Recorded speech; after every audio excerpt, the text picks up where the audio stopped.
Hello friends, welcome back to my channel Learn at the Red Singser. In today's video, we are going to learn English through the story.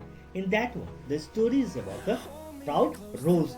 The proud rose यानी घमंडी गुलाब के बारे में एक story है जिसके through आज हम लोग इंग्लिश सीखने की कोशिश करेंगे. We are going to learn word meaning in that through the this story. So let's get started. Once upon a time, एक समय की बात है. वंस अपॉन अ टाइम यानी एक समय की बात है. In a desert, desert desert mean रेगिस्तान में, एक रेगिस्तान में. A far away, far away does it mean दूर. फार यानी होता है दूर. So once upon a time, एक समय की बात है.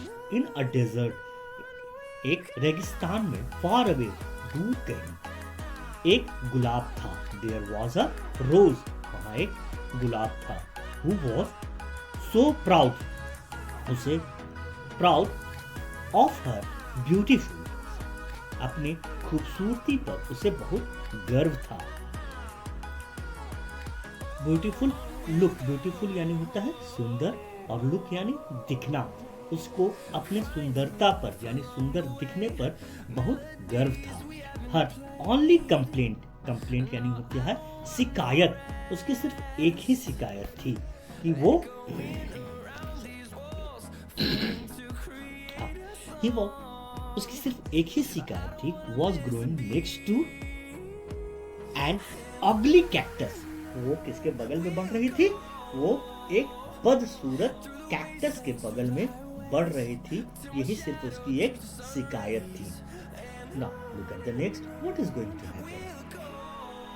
एक गुलाब जो रेगिस्तान में था, उसे अपनी सुंदरता पर बहुत ही गर्व था, लेकिन उसकी सिर्फ एक शिकायत थी कि वो खूबसूरत तो थी लेकिन वो बदसूरत कैक्टस के बगल में बढ़ रही थी. Every day the beautiful rose would, every day the beautiful rose, beautiful यानी होता है खूबसूरत.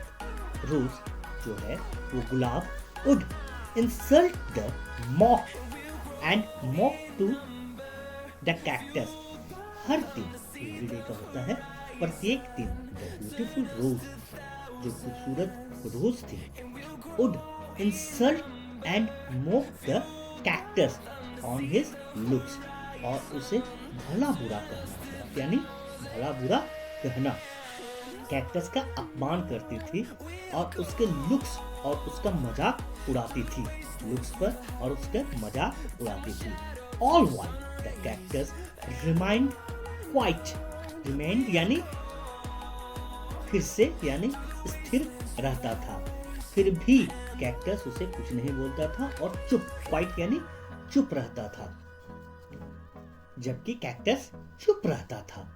आसपास के all the other plants nearby tried to make the, all the other यानी और दूसरे प्लांट्स जो थे nearby उसके आसपास, try to make the rose see sense यानी वो गुलाब को समझाने की कोशिश करते थे. see sense यानी समझाना. but she was not sought by her. So all the plants nearby यानी आसपास के tried to grow sense and it was sought by her looks. समझाने की आसपास के सारे पौधे गुलाब को समझाने की कोशिश की, लेकिन वह भी अपने रूप से प्रभावित थी. और उसके रूप से वो इतना ज्यादा प्रभावित थी कि वो कैक्टस को हमेशा भला बुरा कहती थी. और स्कॉचिंग समर, स्कॉचिंग यानी होता है चिलचिलाती यानी बहुत ही तेज गर्मी. और what scorching summer the desert became dry. Desert क्या हो गया? सूख गया. रेगिस्तान पूरी तरह सूख गया. ड्राई यानी सूखना. एंड देयर वाज, और वह नो वाटर, और वहां पानी की कमी हो गई. सारे पौधों के लिए पानी नहीं बचा. उस चिलचिलाती गर्मी में रेगिस्तान सूख गया और पानी नहीं बचा. Now see what happened to the next. There was no water left. For the plants. किसी भी प्लांट्स के लिए कोई भी पानी नहीं बचा। The rose quickly began to, the rose quickly, quickly यानी जल्दी ही, बिगेन यानी शुरू हो गया, टू विल्ट, विल्ट, विल्ट यानी होता है मुरझाना। इसको नोट कर लेंगे कहीं। विल्ट यानी होता है मुरझाना, वो जल्दी ही मुरझाने लगा। हर ब्यूटीफुल पेटल्स, पेटल्स यानी होता है पंखुड़ी, ड्राइड अप, उसकी पंखुड़ियां सूखने लगी। लूजिंग देयर लस, और वो अपने रसीले रंग को खोने लगी। लस कलर, लस यानी होता है रसीले रंग को खोने लगी। वो अपने जो रेडनेस थी उसे वो खोने लगी। एक चिलचिलाती गर्मी में रेगिस्तान सूख गया था और पौधों के लिए पानी नहीं बचा। गुलाब जल्दी ही मुरझाने लगा और उसकी सुंदर पंखुड़ियां सूख गई। अपना रसीला रंग भी वो गुलाब ने खोने लगा। Now look at the next. Looking to the cactus, cactus को देख करके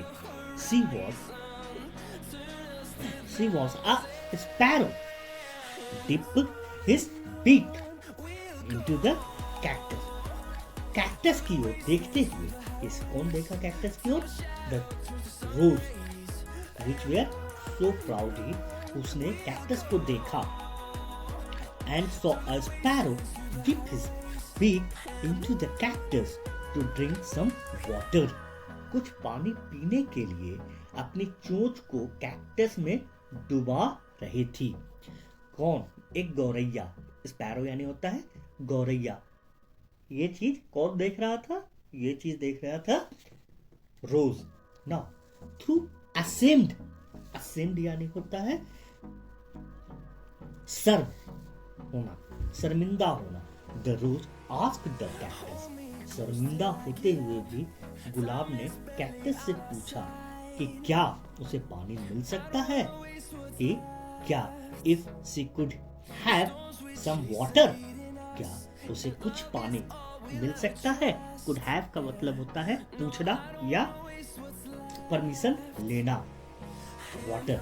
द काइंड कैक्टस, काइंड यानी दयालु कैक्टस आसानी से सहमत हो गया।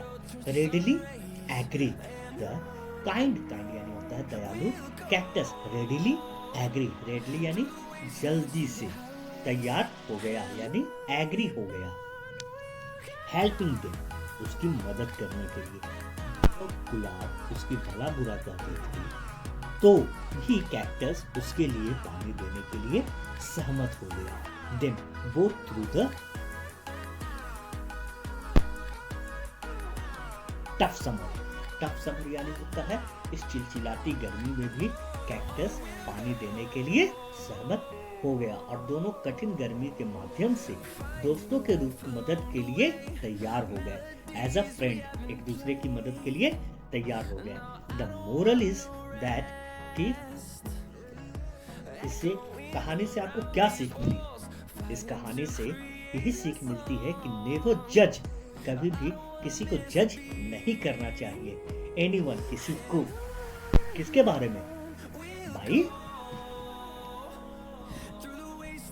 कभी भी किसी को उसके दिखावे और तरीके से मत आंकिए, उसके दिखावे और तरीके से नहीं आंकना चाहिए। Never judge anyone by the way they look. Like, subscribe and hit the bell button for more updates. Thanks for watching.